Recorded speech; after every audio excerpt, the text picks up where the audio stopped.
एक 3 साल का बच्चा था, उसके नई शादी हुई थी, छोटा बच्चा एक और हो गया, तो दोनों को लेकर उस बच्ची, छोटी बच्ची थी, वो भी 22-1 साल की बच्ची होगी, तो उसकी बच्चे की वेदना अद्भुत अकल्पनीय। एक जो लाल साड़ी वाली माता जी बात कर रही थी, उसने कहा मेरा सब कुछ बिक गया, घर भी गिरवी रख दिया। एक ऑटो चालक था, रिक्शा चालक, उसने सब बेच दिया अपना, अपने बेटे को बचाने के लिए, पर जान नहीं बची। सबकी अपनी अपनी कहानियां। बात यह है कि जो घटना घटी उसके लिए जो मौत जिसने परोसी उसको सजा मिलनी चाहिए, और सरकार संवेदनशील है तो फिर आगे ऐसी घटना नहीं, उसके प्रयास होने चाहिए। मुख्यमंत्री के प्रयास वैसे नहीं। वो जिस दिन वहां आए कल, उसके बाद उन्होंने जिस तरीके की बातें की, जिस तरीके के डिसीजन लिए, उन्होंने 3-4 छोटे कर्मचारियों को, ड्रग के जो इंस्पेक्टर वगैरह, उनको हटा दिया। मुख्यमंत्री जी, आप स्वास्थ्य मंत्री का इस्तीफा नहीं ले सकते हो, ये मुझे पता है, आपकी इतनी कुदरत नहीं, आपके पास इतना पावर भी नहीं, पर पीएस स्वास्थ्य को तो हटा सकते हैं। आप कमिश्नर स्वास्थ्य पे तो डिसीजन कुछ ले सकते हैं, ऐसे एज ए मुख्यमंत्री उस पर तो पनिशमेंट हो सकता है। ड्रग कंट्रोलर मध्य प्रदेश, उसको तो हिसाब पूछ सकते हो। आखिर स्पष्ट हो गया कि इस दवाई के कारण, इस डोज के कारण, उसके तत्वों के कारण बच्चों की मौत हुई, तो फिर मुख्यमंत्री ने इसका क्यों नहीं किया? और फिर अल्टीमेटली आगे भी दवाइयां सरकारी हॉस्पिटलों में बिकती है, जो सैंपल वहां जाता है, वहां के जो डॉक्टर होते हैं वो वापस या भोपाल एक लैब में भेजते हैं कि इस पर्टिकुलर इतना लाट आया है दवाइयों का, तो इसमें से चेक करना, उसमें से कई रिजेक्ट होती है। हमारे मध्य प्रदेश में पिछले 3-4 साल से कोई दवाई रिजेक्ट ही नहीं, सब जो आ रहा है, मतलब तो ये व्यवस्था अद्भुत और अकल्पनीय है। मैं ज्यादा आरोप प्रत्यारोप में तो नहीं जाना चाहता, पर इतना जरूर कहना चाहता हूं कि ऐसी घटना आज से 2 साल पहले अफ्रीका में हुई, 60 बच्चे शांत हो गए थे, पूरी दुनिया में उसकी खबरें बनी थी। मध्य प्रदेश में उससे सबक नहीं लिया, हमारे प्रदेश ने उससे सबक नहीं, और यही इसी कंपनी के प्रोडक्ट वहां भी गए। दाना आना या कहीं की घटना आप सर्च करोगे तो पता लगेगी। अब इससे आगे बढ़ के जो पाप किया वो क्या किया? पोस्टमार्टम एक भी बच्चे का नहीं, और कहा बच्चों के माता पिता एग्री नहीं थे इसलिए निकला। मैंने सबसे पूछा, हमें किसी ने कहा ही नहीं कि पोस्टमार्टम करा। मैंने वीडियो में है वो, आप देखोगे, मैंने ट्विटर पर पूछा तो पोस्टमार्टम का बोला था क्या, तो सबने कहा हमें किसी ने नहीं बोला। फिर एक माता पिता जिनके बच्चे को फिर कब्र से निकाल के पोस्टमार्टम किया, उसका मैंने कल वीडियो डाला था, आप लोगों ने अगर देखा हो तो ट्वीट किया। उस माता पिता ने, मैंने पूछा आपने कहा था कि हम घर आ गए और हम ले जा रहे थे, जब उनका फोन आया कि क्या आपका ये करा दें, क्या पोस्टमार्टम करा दें क्या? एक परिवार ने एग्री किया, जिसका फिर से पोस्टमार्टम हुआ।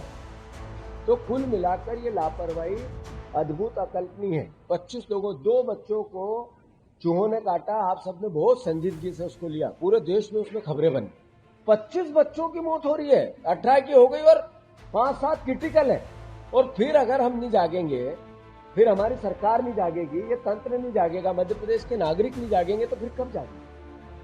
कांग्रेस पार्टी ने निर्णय लिया है, बच्चों को श्रद्धांजलि देते हुए इस सरकार को, ये सरकार की हो गई है मगरमच्छ जैसी चमड़ी, कुछ फर्क नहीं पड़ता, इतने वोट मिल रहे हैं। 5 बार की सरकार, और 5 बार की सरकार के आने के बाद उनको महसूस ये होता है कि 6 बार भी हम आएंगे, हमारा कुछ नहीं हो सकता है, क्योंकि सब गले गले नहीं, सर से ऊपर करप्ट लोग हैं। एक भी मंत्री, मैं बार बार कहता हूं, एक भी मंत्री ऐसा नहीं है जो चिन्हित करके कह दे कि ये ईमानदार। एक भी अगर कह दे कि ये ईमानदार है, तो उसके बेईमानी के कच्चे चिट्ठे कोई न कोई सामने लाई देगा। एक भी नहीं कह सकता कि मैं ईमानदार हूं। जाओ, मैं फिर से कह रहा हूं कि मोहन यादव जी, आपके मंत्रिमंडल में एक मंत्री से खिलवा दो कि मैं ईमानदार हूं, तो मैं मानूंगा कि आपका 2 साल का कार्यकाल सफल। एक भी मंत्री कह दे कि मैं ईमानदार हूं, तो मेरा आग्रह है कि जिस तरह की परिस्थिति है, कांग्रेस पार्टी ने निर्णय लिया, पूरे प्रदेश में जन जागरण अभियान इस सरकार के खिलाफ चलाएंगे। आरोप प्रत्यारोप के राजनीतिक लाभ हानि के लिए नहीं चलाएंगे, इससे ये राजनीतिक मुद्दा है ही नहीं। हमारा दायित्व है, विपक्ष का दायित्व है, ईमानदार विपक्ष का दायित्व। तो इसके तहत हम सबसे पहले इस सरकार में जो दोषी, उनको सजा मिलनी चाहिए, और मुख्यमंत्री की संवेदनहीनता ये शब्द मैं बार बार इसलिए बोलता हूँ कि 8 दिन से घटनाक्रम चला, वहां निर्देश दिए नहीं दिए, वहां मिलने गए नहीं गए, पर शासन स्तर पर भोपाल में इसको लेकर कोई मीटिंग अखबार में या मुख्यमंत्री की रोज की ब्रीफिंग में उनके कार्यक्रम में नहीं दिखी पिछले 8-10 दिन में।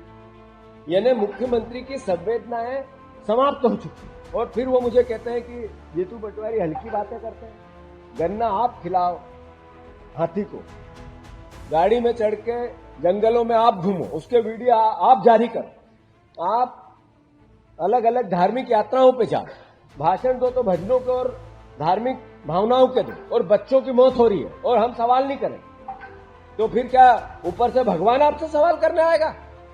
कौन आएगा? ईश्वर आएगा क्या आपसे सवाल कर? आपकी बीजेपी के लोगों को तो अंतर खाने विरोध है, बाहर तो मुंह नहीं खुलता है।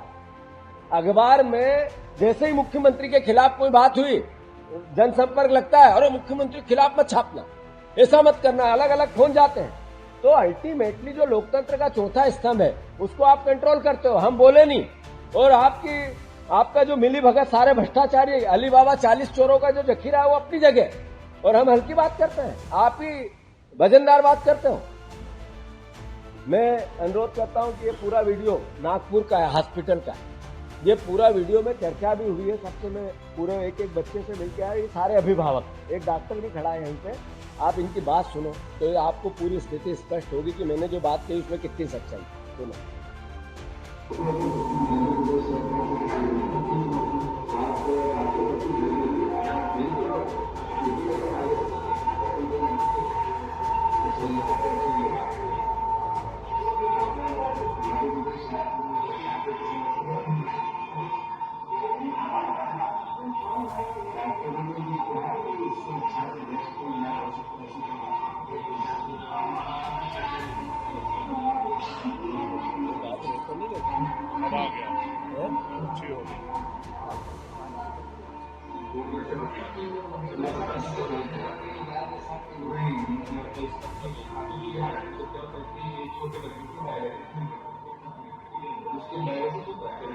कार्यक्रम दे रहे हैं, कैंडल मार्च और इनका इस्तीफा, श्रद्धांजलि और इस्तीफा, स्वास्थ्य मंत्री का इस्तीफा।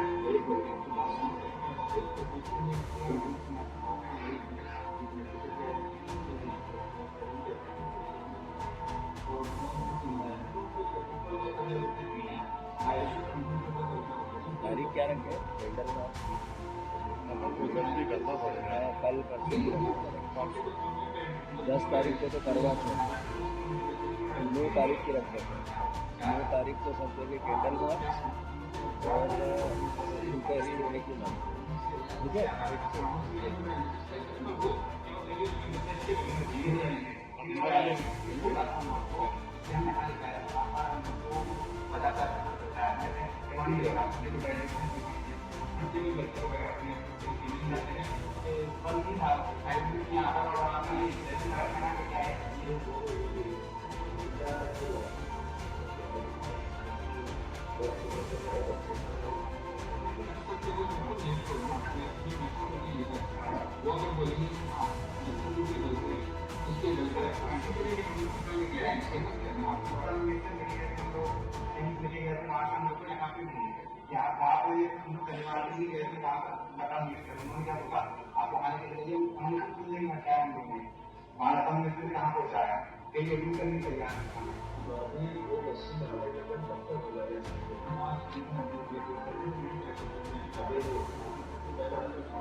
सब कॉपी करा के सरकार को ऑलरेडी दे रहे हैं, पेट पूरा बंद बना के दे रहे हैं।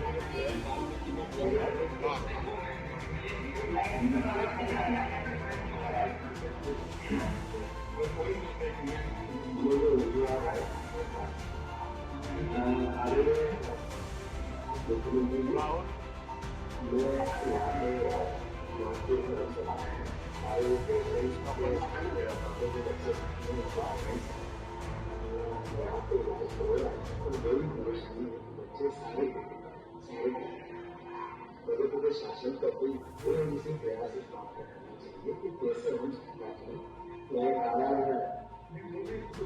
मशीन की आवश्यकता है, वो भी राज्य प्रयास करें, अभी तक अवेलेबल नहीं है। वो फिर से मध्य प्रदेश शासन को मुख्यमंत्री साहब वो गंभीरता से किसी भी बात की युवा लोगों को बताए, गंभीर प्रयास करें, इसका शासन स्तर पर एक तरह से व्यवस्था होनी चाहिए, इसका आग्रह कर सकते हैं। बात यह है कि आपको किसी को इनकी भावना समझ में नहीं आई हो, अभी तो मैं इसको थोड़ा फिर से करता हूँ कि जितने अभिभावक थे पहले कह रहे थे खर्चा बहुत 40,000 रुपये रोज, उनको जो डायलिसिस की बच्चों को मशीन है वो पूरे परमानेंट लगी है, जो बच्चों की एक मशीन की और आवश्यकता है जो इससे बेहतर है वहाँ नहीं थी अवेलेबल, तो उसके लिए प्रयास जारी है। तो मुख्यमंत्री जी को प्रयास करके वो मशीन अवेलेबल वहाँ भी कराना चाहिए, शासन को करना चाहिए। उसके लिए कोई प्रयास सरकार ने कल से आज तक नहीं किया।